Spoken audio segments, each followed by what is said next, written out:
ये पहले भी इसी तरीके से रेप के मामले में एक 5 साल की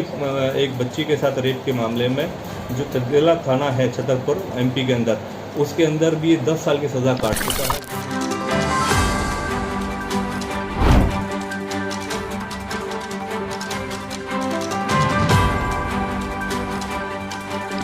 सराहनीय काम करते हुए हमारी टीम ने पूरी गुड़गांव की तरफ से हमें सबको खुशी है कि इस तरह का वहशी दरिंदा इंसान जो इस तरीके की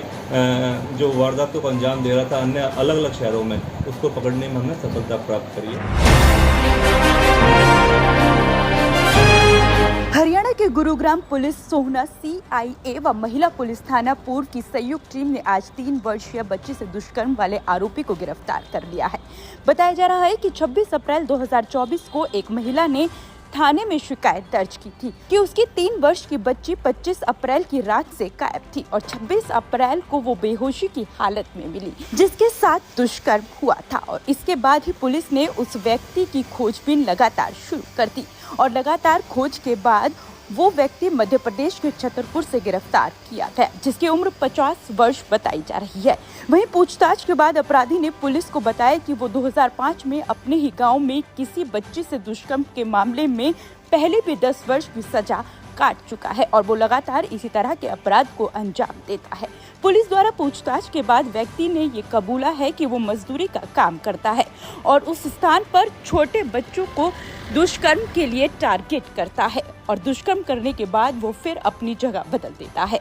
और फिर नई जगह चला जाता है। बहरहाल मध्य प्रदेश गुरुग्राम और सोहना पुलिस की संयुक्त टीम ने इसमें बड़ी कामयाबी हासिल करते हुए दुष्कर्म करने वाले व्यक्ति को गिरफ्तार कर लिया है और उसके खिलाफ आपराधिक मामला दर्ज कर आगे की पूछताछ की जा रही है। अब ये तो आने वाला वक्त ही बताएगा कि इस पर और क्या-क्या अपराध हैं और कौन-कौन सी धाराएं इस पर लगाई जाती हैं। एमपी के अंदर जाके संबंधित कई ऐसे क्षेत्रों में इसकी जो हमारे पास सीसीटीवी जो भी हमारे पास उपलब्ध हो पाई, जिस तरीके की इसकी जानकारी हमारे पास उपलब्ध हो पाई, बस इतना पता चला कि रत्ना नाम का कोई व्यक्ति है। सिर्फ उस क्लू के साथ आगे बढ़ते हुए हमारी टीमों ने प्रयास करा और इसकी पहचान करना सुनिश्चित करा। जैसे ही इसकी पहचान सुनिश्चित हुई, उसके दौरान फिर कई ऐसी विभिन्न अलग अलग शहरों के अंदर रेड कंडक्ट करी गई। रेड कंडक्ट करने के लिए फिर इसके बाद जो फाइनली हमारी 24/7/2024 को इसको पकड़ने में, इसकी पहचान करके इसको पकड़ने में सफलता प्राप्त करी गई है और बड़ा सराहनीय काम करते हुए हमारी टीम ने पूरी गुड़गांव की तरफ से हमें सबको खुशी है कि इस तरह का वहशी दरिंदा इंसान जो इस तरीके की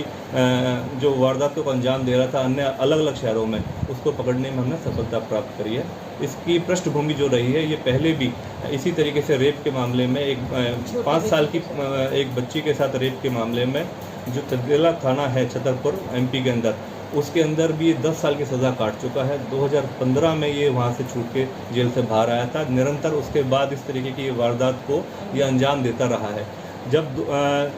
जो अप्रैल 2024 में गुड़गांव की वारदात जो इसने अंजाम दी, उससे पहले हमें जो उसकी पूछताछ में पता चला है कि मार्च माह के अंदर भी इसने चंदेला थाने में एक 6 वर्षीय एक बच्चे के साथ भी इस दुष्कर्म की वारदात को अंजाम दिया है, जिसमें भी ये वांटेड है एमपी के अंदर। और हमारे यहाँ पर हमारी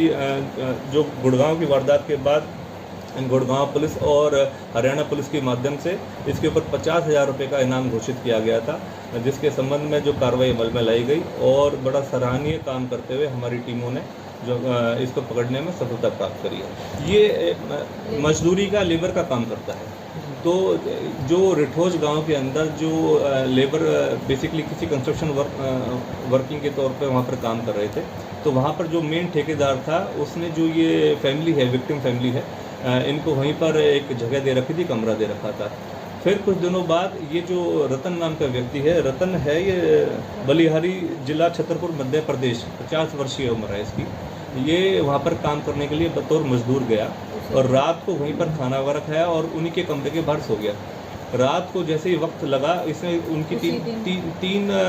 वर्षीय जो बच्ची थी इनकी, 25 और 26 की इंटरविनिंग नाइट को इसने उस बच्ची को उठाया और लगभग उसके कमरे से 300 मीटर दूर जाके बच्ची के साथ दुष्कर्म करा और वहीं पर उसको बेसुध हालत में छोड़ के वहाँ से गायब हो गया। जब सुबह पेरेंट्स ने उनको अपनी बच्ची को देखा, ढूंढने की कोशिश करी तो बच्ची वहाँ मौके पे नहीं थी उनके पास काफ़ी प्रयास करा गया, ढूंढने के प्रयास करते हुए फिर बाद में 300 मीटर दूर एक सुनसान जगह पर बच्ची बेहोशी की हालत में उसकी इंफॉर्मेशन मिली। उसको वहाँ से फिर तुरंत पुलिस को सूचित करा गया। पुलिस को सूचित करने के उपरांत इसको तुरंत इसको मेडिकल एड दी गई। अभी बच्ची की जो हालात हैं वो ठीक है, सुरक्षित है, लेकिन जो उनकी मेडिकल रिपोर्ट्स वगैरह में पुष्टि हुई कि इसके साथ दुष्कर्म की वारदात को अंजाम दिया गया है, उस बारे में पुष्टि हुई है। उसके दौरान पुलिस में फिर इसमें पॉक्सो एक्ट के तहत अभियोग अंकित करा गया और फिर टीम गठित करी गई। डॉक्टर कविता एसीपी जो वुमेन है उनके दिशा निर्देश द्वारा, और टीम गठित करने के बाद अब ये हमें सफलता प्राप्त हुई है। 7वें महीने में 24 तारीख को इसको पकड़ने में रतलाम से हमें सफलता प्राप्त हुई है। विभिन्न ऐसी जगह हैं जहाँ जैसे गुरुग्राम, दिल्ली, झांसी, पुणे, रतलाम, अलग अलग जगहों पर हमारी टीम निरंतर रेड कर रही थी और फाइनली अब इसको अरेस्ट करने में हमें सफलता प्राप्त हुई है। ये बतौर लेबर वहाँ पर काम करने के लिए गया हुआ था। उसके बाद इसका जो मॉडस ऑपरेंडी ये रहता है कि क्योंकि ये इस तरीके की वारदात को अंजाम देने का आदी है और इस संबंध में जब भी इस तरीके की वारदात को कोई अंजाम देता है फिर उस जगह को छोड़ के फिर किसी और जगह पर जाके, क्योंकि लेबर का काम करता है और वहाँ पर काम करना शुरू कर देता है। ये ना तो कोई फ़ोन ऐसा रखता है, ना ही इसकी आइडेंटिफिकेशन जल्दी से रिवील हो पाई कहीं पर भी। इसको पकड़ने में बड़ी मेहनत लगी है, सभी टीम के बड़े प्रयास के उपरांत, और उसके बाद इस चीज़ को सफलता हमें प्राप्त हुई है इसको पकड़ने में।